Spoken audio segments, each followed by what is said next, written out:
Police say she abducted her young child, leading to an urgent manhunt that prompted multiple questions. Late last night, the Iredell County Sheriff's Office put this alert on Facebook saying 30-year-old Carmen Rodriguez took her 8-month-old daughter and drove off. In their social media post, deputies included pictures of Rodriguez, her daughter, and her vehicle, along with her license plate. The Sheriff's Office said they were seeking an Amber Alert, but one was never issued. And it's not the first time we have asked questions about these types of cases. You remember back in March, we told you about Michael Roach.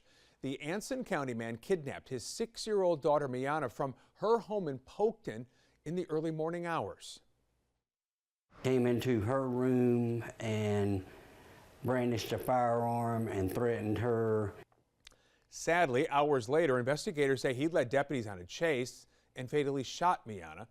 Roach died in the hospital from a self-inflicted gunshot wound.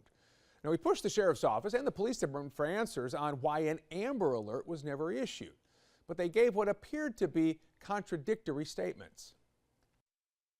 Just because someone brandishes a gun, maybe in their pocket, on their person, doesn't mean they threaten anybody with it. With uncertainty surrounding these situations, tonight we're on your side with 3 things you need to know about Amber Alerts. Thing 1, let's talk about it. How is an Amber Alert different than a missing persons alert? Well, an Amber Alert is an emergency notification that's triggered when a child has been abducted. It's distributed through a federal emergency notification system. This is an example of an Amber Alert message out of Texas. If one is created in or near your region, you will receive that alert, right? The loud tone on your cell phone. We've all gotten them. By default, government alerts like these are turned on for your device. Thing 2, what's the process for actually issuing one of these Amber Alerts? Well, the Department of Justice says each state has an Amber Alert plan based on national guidelines. In North Carolina, the state can issue an alert if these criteria are met. First, the child is 17 years or younger. They're believed to have been abducted or in an immediate danger of injury or death. The abduction is not suspected to be by the child's parent unless the child's life is in immediate danger. In both cases we mentioned there at the beginning, the parent was accused of kidnapping their child. But it's unclear if or how law enforcement determined whether they were in what they considered immediate danger.